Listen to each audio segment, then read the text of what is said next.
Hey everyone, and welcome to Two Mediums, One Large Universe. My name's Bev Owen, psychic medium from here in the UK, and my friend over there is Karen Skolsky, psychic medium from the USA. And together we are Two Mediums, One Large Universe. So tonight, Karen, we're going to talk about angels. I think it's a wonderful subject, very vast too, so we could go over so many different aspects of the angels. But tonight, we're going to go over that third party syndrome, it's called, or some divine intervention. People feel that they were saved or helped out at some traumatic moment that they needed, or just helped with the guidance that they asked the angels for. In actual fact, angels can come whenever you beckon them. That's for another podcast. This one's particularly about intervention. If you go on the fact that we have angels all around us and we're born and we're given a guardian angel of our own, and it's their practice not to interfere with our daily life unless something serious is going to happen and it's not our time. And that's when these angelic interventions occur. Karen, I know we've both had a few different experiences with the angelic realm. Did you want to share yours, or would you like me to go first? Okay, I'll go first, and I'm going to do one of the ones that, because I've had a few. I'm going to start off with one I want Bev to follow with hers, because it's kind of across the pond. It's going to seem a little different because we have the left and the right here. It's completely different. Anyways, I was driving home, and I was a block and a half away from my house, and I was on the right side of the road, and I was going to make a left. So here I am, about 3 cars away from that left turn. So there's traffic. I don't know why. I didn't see. And I started to go, and I couldn't go anymore. So I said, should I just go around these cars, make the left? And with that, I see a truck coming the opposite way. And he's coming very slowly, and I see him in the mirror go like this. And in New Jersey, come on, let's go, let's hurry up. So I said, all right. So I started going, and all of a sudden, out of nowhere, this truck comes from my side of the road, cut across, and aimed right at me. And it was so fast, and I was right there at my block, and I was just like, where did it come from? And it cut me off, and I just kept my foot on the gas, and I was waiting for the crash. I was waiting for the screeching of even the wheels. I mean, it was like all together at once, all 3 of us. And when I took a breath, opened my eyes, I kind of shut them, I think, involuntarily. Nothing. There was nothing. And I couldn't breathe. I couldn't believe that I was here. I really couldn't. Yeah. It was impossible.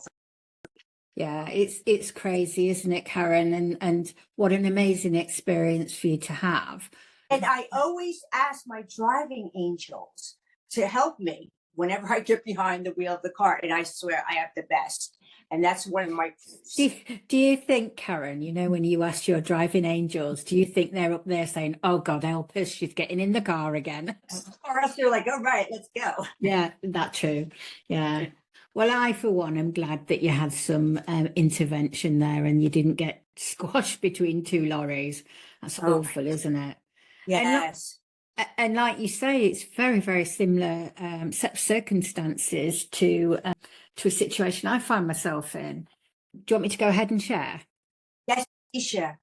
So it was autumn time, nice weather, reasonable driving conditions, and I'd got my little dog Ruby, little King Charles, sat in the front seat, and we were driving my MG.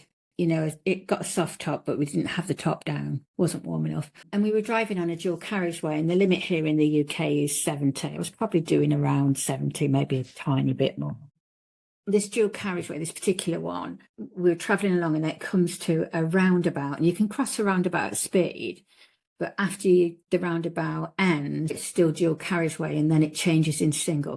But it's generally enough for you to get around and get back in before it merges into one. They're designed that way, aren't they, to give people that sort of chance to get back in. Anyway, so I'm going over the roundabout, and there's a lorry on the inside lane. I'm on the outside lane. We've got plenty of time going over the roundabout. As I say, I was slowed down a little bit, obviously, for the roundabout, but I was still doing a reasonable speed. And then out of nowhere, the lorry just started to speed up to the point he was parallel on my inside and beginning to overtake. And I could see, I mean, it was split second. I didn't have time to react. I could see that the road was starting to run out, and it got a concrete bollard. So it sort of narrowed into one lane from two. He was going, you know, a sizably long vehicle. So he was going fast on my inside, showing no signs of slowing. I don't even know, maybe you think about it in retrospect, maybe he hadn't seen me, I don't know. And I hadn't got enough speed to get past him. And I hadn't got enough time to hit my brakes to miss the bollard. And I remember thinking, this is it. And just turning to Ruby, just for that split second, and putting my hand on her and saying, I'm sorry. And I closed my eyes. It's a stupid thing to do, but I did. I closed my eyes, maybe just for a second, bracing myself for an impact. And then it was quiet. So I opened my eyes again. And like you, I'd passed that length of road. I couldn't see the lorry. I was long past. No sign of the bollard, nothing. It was just quiet. And I remember pulling into a lay-by a bit further up because I was a mess. I was shaking. And I just sat in the lay-by crying. I felt so awful, but in a nice way as well. But it really shook me. I couldn't explain what happened. It defied gravity. It defied physics or whatever. And obviously I was delighted that we didn't die. And I remember the feeling of, my God, poor little Ruby. I think she was about 9 at the time. I'm like, and I had the time for that quick thought. And then that was it. So yeah, a couple of things obviously cross your mind. Have you jumped realities or whatever? But my gut says it wasn't my time, and there was an angelic intervention. And my little guardian angel had swooped down and done whatever magic they'd done and made it so we didn't crash. Yes. Yeah. And you had it in there because you had the dog with you. So I know. Yeah. So Ruby might have had her angels there too. Yeah. But even now when I talk about it, I get breathy about it because it's still got that sense of emotion behind it. I remember feeling, you know, when you think you're facing death like you did, there's that sense of you're almost resigned to it, aren't you? And it's horrible feeling like, oh my God. Yes. And it was that I was feeling, and then I couldn't regulate my emotions afterwards. It just felt surreal. It's weird, but beautiful. And obviously, you know, as the days, the time went on and the days went on, and you sort of rethinking it and going back over it, you can't come up with a solution. And obviously when I drove back, I had to drive past that road again on the way back. And, you know, I was second guessing myself, thinking, had I seen it right? And I had. Most definitely there was this separation in this bollard, and there's no way I could have got past unless I was chitty bang bang. Yeah.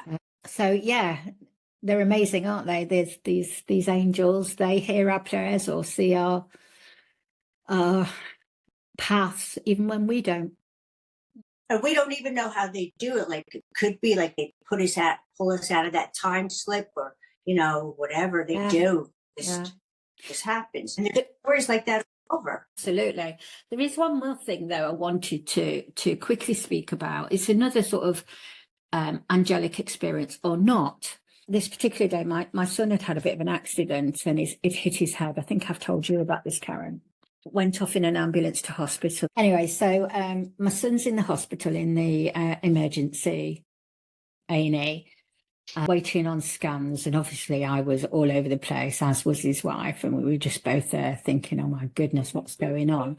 And I remember, you know, how we sort of spiritual people will try and call our guides in, and I'm asking for the angelic realm to come forward just to get that sense of, oh, is everything going to be all right? Nothing. It was like tumbleweed. I couldn't hear my guides, couldn't get anything. And I was like, I was all over the place thinking, oh my goodness, the one time I really need you to support me and you're not here, and blah, blah, blah, blah, blah. So it was a pretty long night. Unfortunately, everything was okay. I had a brain scan and just a little bit of concussion. And I remember the next day really being a bit cross with my guides and actually thinking, why am I going to this length of practicing mediumship and being, you know, serving spirit when I really needed you, and you didn't come forward. And I'm telling my guide right off, I'm, really having a good old convo.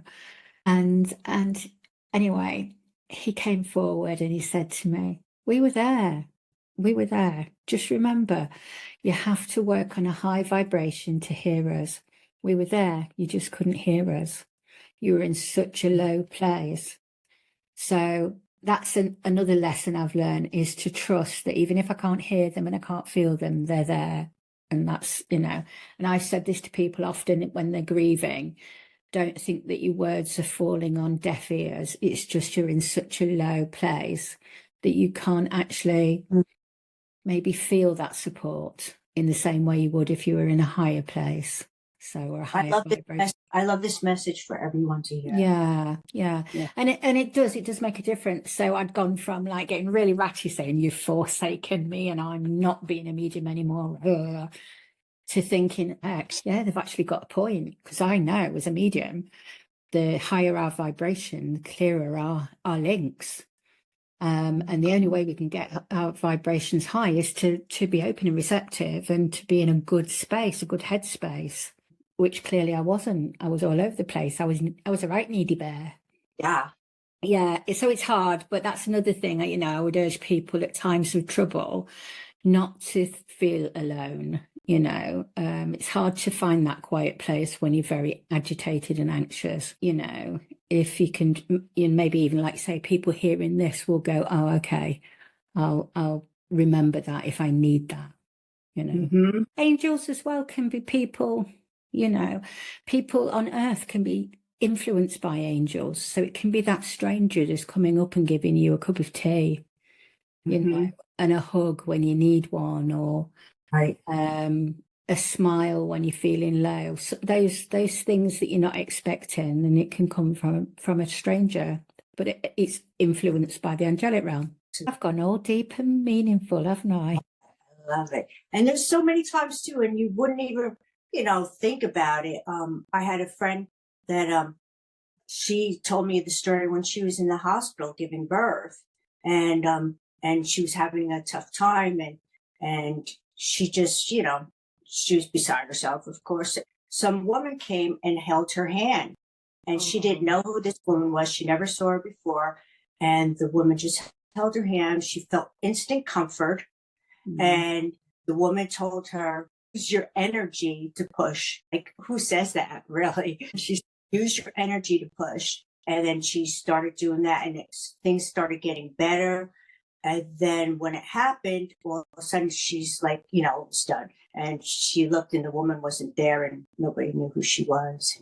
That sounds very much like a third person visitation, where there's that person attending at a time of need. Right. And I asked her what she was wearing. Was she a nurse? She doesn't know. She doesn't remember. No. You hear it so many times. The more you look into these situations where you'll find people have said they've been in a serious car accident and they've been reassured by somebody who's holding the hand, waiting for the emergency services to come. And then when the ambulance crew are there, they're asking where this person's gone. And they've said, there isn't a person, there wasn't a person. And you can only think that it's angels sent to help, and to soothe people. And I was looking, as we were researching for this subject, the amount of stars that have had angelic experiences, celebrities, because we all look towards celebrities and think they're like, little demigods and their experiences are different to ours. But in actual fact, they're not. They still have the same set of troubles and things in their life as regular people. And one in particular that struck me was Dolly Parton. She actually had an angelic experience when she was young. Basically, she did grow up in a deeply spiritual household in a cabin in Tennessee, so quite a religious family. And from an early age, she was exposed to Christianity and Christian teachings. So she was very aware of angels, and they played a role in her upbringing. So she had a strong belief in God, and that sort of shows with her music, really, some of the songs that she's written. she actually says that when she wrote I Will Always Love You, you know, the song that was then done by Whitney Houston, that she felt she was inspired by angels to write that song, which is beautiful, isn't it? But yeah, apparently she was involved in an incident when she was young, and she actually believes an angel saved her life. So she was almost hit by a car, and out of nowhere, she just felt someone push her clear of it and moved her out of the way. And there was nobody there, no one there, but she avoided being hit by this car. And she firmly believed that that was an angel saving her life and protecting her from harm, which is another reason why she leans towards the angelic realm and believing in it. She also credits the song Coat of Many Colours. I think that was used in Joseph, wasn't it? And that was another one of hers. I didn't even realise she'd written that, did you? No, but she apparently she had. And again, that was divine inspiration. So yeah, she definitely puts a lot down to angelic experiences, and she pays it forward as well, because she's a really public advocate for charity work, isn't she? So yeah, I mean, you only need to research Dolly Parton to see she gives a massive amount of her own personal wealth towards things, and this foundation that she runs, but she does credit a lot towards having faith, and not necessarily just religion. You know, she really does believe in angelic guidance. I love that. And I'm sure like there's a lot of people out there, all these different things happen to them and they're just unaware. Just because you can't see things doesn't mean that, you know, it's not. Yeah, it's and that's what people talk about faith. And I know I don't really want to sort of go all religious, because I think that's purely personal. You know, religion can be a really emotive subject. And I don't think you have to be religious to believe in angels. And I think it's diverse. It crosses all religions anyway. I think you just have to be human. You know, there's one there for everybody, you know, so we don't. We don't have to argue about angels. They're there. They're ours for the taking, and they're our birthright, I believe. But, you know, they are written about in all of the ancient texts in the Bible and the Quran, and, you know, all the religions, even though the religions themselves differ, they talk of angels in all of them, which is really quite beautiful, isn't it? And they can't all be wrong, can they? Not all of them. It's just their take on it and their perception, whatever happened. Yeah. Angels they could have a voice, you could hear, or you could feel, or sometimes see. You know, it comes in all different waves. I have another story. This one happened when I was about over a month into my equestrian lessons, horseback riding. I was doing hunter jumpers. And so this one woman that was learning with me, she would not have it listening to the instructor, you know, so she came at me head on with her horse, and, you know, being not, you know, an experienced rider, I didn't really know what to do. And I was coming to the standard on my right side. So that's a jump. Yeah. And so the poles were right there, and she was crowding me right into it. So I was trying to, I don't know if I was trying to jump off the horse or where to go. I didn't know where to go. So I wound up underneath the horse's belly. Oh, wow.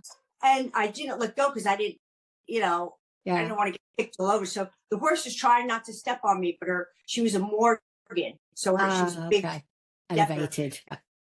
And her hoof hit the brim of my helmet, and I broke my nose. Nice. You were lucky you didn't. I know. Now there's a bigger story to this that I'll tell another time because it's awesome. But anyway, so I had to go to the hospital, and when I went to the hospital, I went into the room by myself, and they were busy, whatever they were doing. She saw me, and she gave me this shot.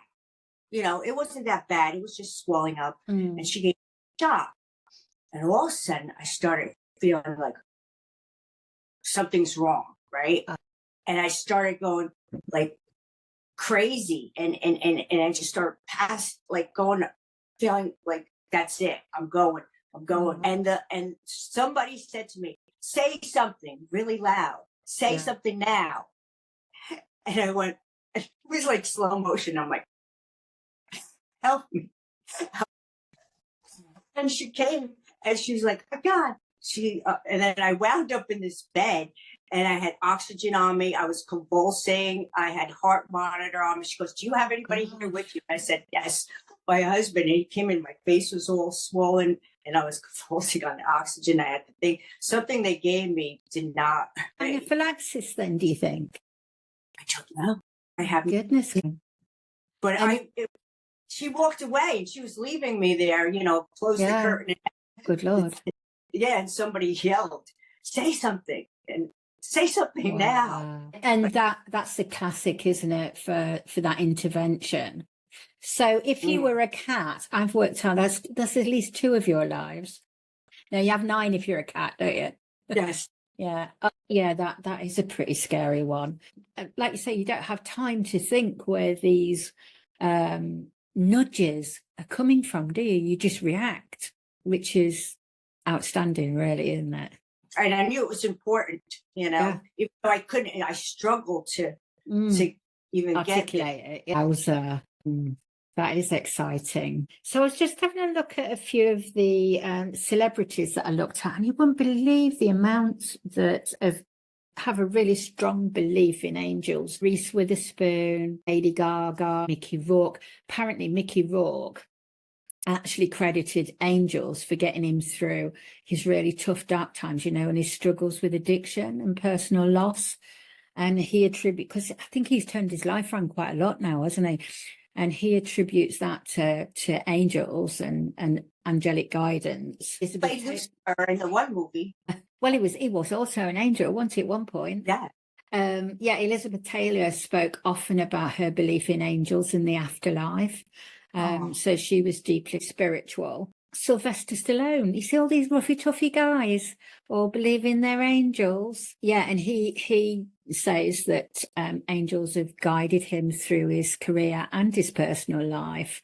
Another meaty man, The Rock, Dwayne Johnson, says he feels the presence of his late father with him a lot, and spiritual figures guiding him at all times when it's tough. Patrick Swayze, God bless him, what a lovely actor he was as well, and taken too young, really, wasn't he? But he talks about feeling the presence of, he said it was his deceased father who he attributed as being his guardian angel, and that was particularly during his battle with cancer. So he definitely had angels by his side and was very, very aware of it. And one that also shook me, well, not shook me because she's human, but shook me, I suppose, that she was actually talking about angels, and that was Joan River. And she was very strong about her belief in angels, and she had and she believed that they were always around her in times of great needs. I think the other one that struck me, actually it doesn't surprise me, was Nicolas Cage. Do you remember he was in that film City of Angels, wasn't he? And I like that. Yeah, and I often think, like, John Travolta as well also believes in angels, and I think like Nicolas Cage says, his belief in angels has actually influenced his choice of filmmaking, which you can see. He did the City of Angels, didn't he? And then he's worked with supernatural films. So all these people, the list goes on: Angelina Jolie, Goldie Hawn, Meryl Streep, Matthew McConaughey, Sharon Stone, all really strong beliefs in angels, and out and proud about it as well, which is awesome, isn't it? Yeah, because they'll hide something like that because well, people tend, and I suppose maybe they can be a bit judged, can't they? And traditionally, the other thing I looked at was going back historically, people in history who felt that they'd had divine intervention or divine visitations. Joan of Arc, she claimed to have seen an angel, and she felt she was supported by Archangel Michael. amongst others, and that he supported her throughout her campaigns. And obviously her eventual death, she didn't feel alone because she was supported by angels. And she was very, I can't think of anybody that would go through the lengths of pain and duress that she went through without some support. Can you? Florence Nightingale, she also purported to, be guided by angels. And George Washington claimed that an angel visited him and reassured him about America's future victory and independence. Yeah, there's a lot of things, spiritual things around that.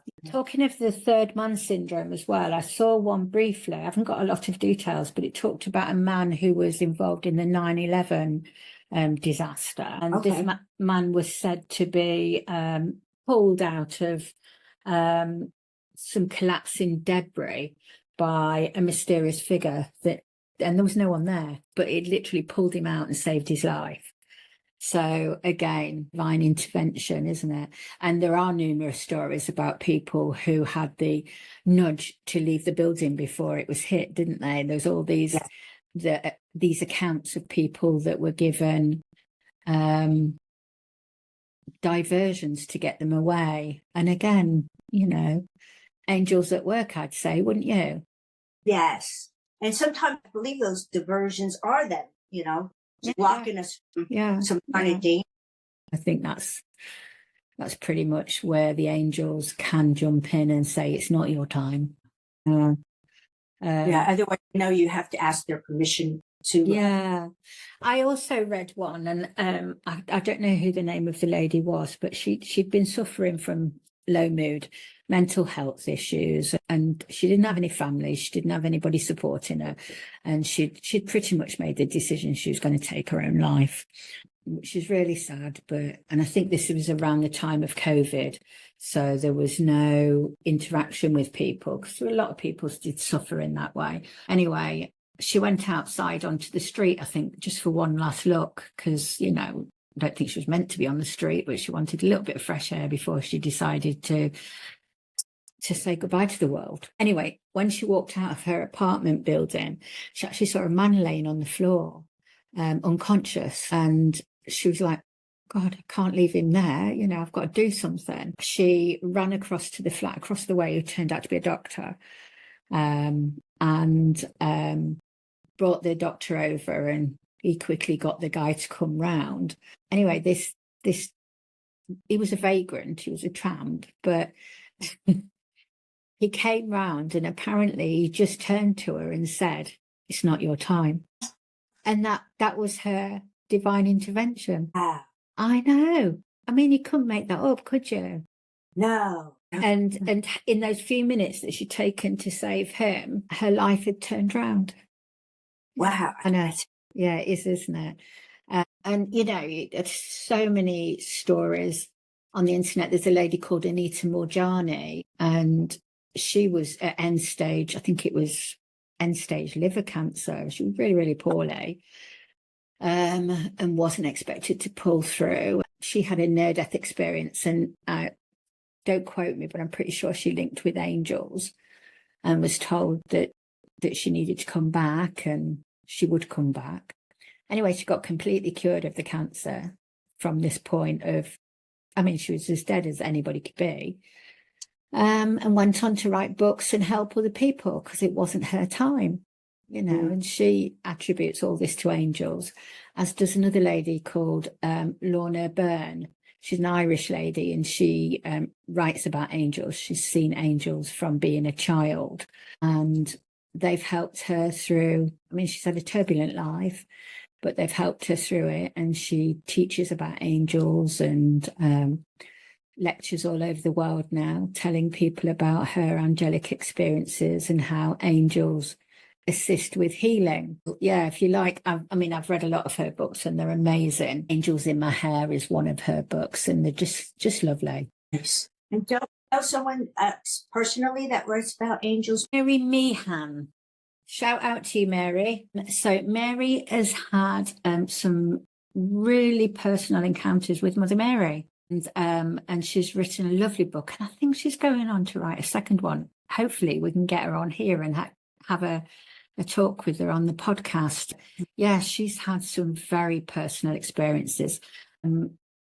Yeah, she's called out and asked for guidance, and she's got it, and she's had real tangible truth. So yeah, Mary Meehan will definitely get her on and talk to her about some of her encounters, and obviously she knows other people that have also experienced these divine, well, they are interventions and support, you know, at very low times.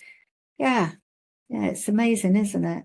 Yes, I was reading of this one girl that she was walking through, I believe it was Central Park, and she was all alone, and she saw these men coming through the dappled light, you could hardly see, so it's just like filtered. And she sees these three men coming at her, and she knew instantly that it was bad. It wasn't going to be good. Closer, she started hearing footsteps behind her, and she's like, "Where did they possibly come from?" But she heard like maybe three men behind her. Yeah. She's like, "What's going on?" And as the guys came closer to her, they said, "Sorry, we didn't see you there." And they moved to the side of the sidewalk so that she could get through. And when she looked, she took a few steps, more forward, turned around, and she didn't hear the footsteps anymore, and nobody was there behind her. So clearly something had bothered them, though, hadn't it? They'd obviously seen somebody. Yeah. I definitely believe it, and it's no bad thing, is it? It's a lovely thing to think we're being guided by angels. And the times you hear of people in hospices and hospice nurses talking about angels visiting people towards their death. I mean, my own Nana, I remember vividly going to see her maybe 2 days before she died, and she was adamant there was an angel outside at the window, and that the angels were there. And she was so happy about it, because I remember I couldn't see it. And I wasn't practicing as a medium then. I was obviously spiritual. Hats off, I couldn't see it. Wasn't for you. It wasn't for you. But I told a little bit of a fib, because she said, "Can you see it?" And I said, "Yeah," because I didn't want to, not validate it for her, because she was so happy. So I just said, "Yeah." I thought, if you can see it, I can see it. Good enough for me. And when she actually did pass away, I was with her, and so was my auntie. And it was the most spiritual experience that I've had in years. You could actually feel the change in the room. You could feel somebody coming in for her, and the light changed. It was just so beautiful, so, and I've obviously been with quite a few people when they've passed away, but this sticks in my mind as it doesn't surprise me that she didn't have an angel there taking her upstairs. So yeah, that was lovely. Yes, so Karen, we put out a shout on Facebook, didn't we, on our group, to see if anybody had any experiences that they'd like to share with us. We did have a particular lady come forward. So I don't know whether you want me to read her story or whether you'd like to. What do you think? You choose. She's from the UK. She's from the UK. Do you want me to read it then? You do all the ones over the pond, and I'll do the UK. God bless you, Mary Poppins. Okay, so hopefully this lady won't mind me sharing her name. I'll give her a first name. So she's called Jan, and she responded to a video that I popped out today on Facebook about angelic experiences. So she said, "One time in Ireland, I said to my lovely friend, Helena, that I sadly might have to find a home for my little dog, Sammy, who's now passed over. So Helena said, ask the angels to help you. Anyway, so I decided to pray and ask the angels to help me find a safe home for my beautiful Sammy. And 2 days later, we went for a walk at the local beach. And it's the same beach I went to every other day, sorry. But this time I went to the other side of the beach, and I was walking around. And then I literally turned round and I saw him sat on another woman's lap with her daughter. And I went over there, obviously full of apologies, saying sorry. And the daughter said, "He's lovely, we don't mind." And with that, the young daughter said to her mum, "When can we get another dog, as theirs had died a year ago?" So the mother said, "We will one day." And that's when I said how I'd been asking angels for help to find a new home for Sammy. And it was with that we swapped numbers. I walked away with Sammy and he ran back to them again. And the mother said, did I believe in fate? And I said, yes, I did. And as it turned out, he didn't normally go to that part of the beach like I didn't. But Sammy was a special dog. He was like an angel and he'd chosen his new owners already. And after 6 weeks of visiting with them, to see how Sammy got on with them, each weekend they took him on for me eventually. We kept in touch as I had to move back to the UK in 2014. And also, I felt that Sammy had died around October 2020, so I emailed the owners to find out he had indeed died on the day that I felt it. Wow, that's amazing. They were about to let me know. And I recently saw a cloud in the sky that looked just like him, a little white westie, and I feel like he's an angel now looking over me. I've got many more experiences with angels and always ask the angels to listen. I always ask the angels for help and know that they're listening to me as they helped me find Sammy a new home. How lovely is that? I love that. Thank you, Yeah. Jan. Yeah, thank you, Jan, for sharing. And hopefully maybe, because she's definitely got a few more that she'd like to talk about. So maybe again we can do a little interview with her. But I love that. It's so relatable. And to see how they literally just line things up, all these synchronicities just come into place, don't they?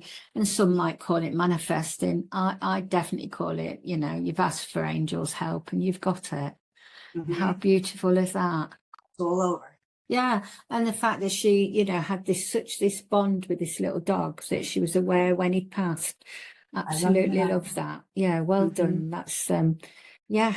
And like you said, with me, in the car with B, dogs must have their own angels working for them as well. I often think that dogs are angels for us. They're just our living version, or dogs, animals in general. I always remember hearing about the word pet being personal emotional trainer. And I like that. Yeah, because, it's unconditional love that we give and we get from our animals, isn't it? Absolutely. The animals give unconditional love. Yeah. And I think they take a bunch of things that happen to us as well. Yeah, I think they're like little crystals. I think they absorb all your negativity and get rid of it for you, diffuse it or dissipate it. Yeah, I mean, the times I remember actually when I got divorced years ago and being absolutely bereft, not knowing what I was doing. My children were young. And I remember going to my horse and literally leaning into her neck and crying. And she listened to every little word I said. And I felt so much better. You can feel the love just flowing back towards you, can't you? You can't. Yeah. They are definitely little earth angels. They're there to do, they have a job to do too. And they have a little, thing that they do too spiritually, themselves and for us, whomever they're in contact with. Absolutely. And then you've got these amazing animals now. They have cancer dogs, don't they, that can smell it. I mean, if they aren't guided by angels, I don't know what is. Yeah, it's amazing. And dogs that go off to war and search out bombs and things. Yeah, there's got to be something divine going on with these little animals that have free will and then choose to serve in that way. Yes. It's really quite beautiful, isn't it? Well, I could talk about angels forever, Karen. My goodness, yes. There's so many things. So we could come on again and speak speak a little bit more and reason more. Yeah. And I mean, if anybody wants to know, obviously we can do a more serious episode where we talk about particular angels and their skill strengths. That sounds a bit like we're interviewing them, but you know what I mean. There are angels that we call on for particular things. So if anybody would like an episode about that, then that's something we could do. And both Karen and I are working mediums and, we do teach, so we can be quite happy to give tuition as well regarding anything angelic or anything mediumship or spiritual in general, anything woo-woo. That's about the size of it, isn't it? But for now, this has been Two Mediums, One Large Universe. Thank you for joining us, and please like, share and subscribe, and we'll see you on the next episode. Yes. Bye.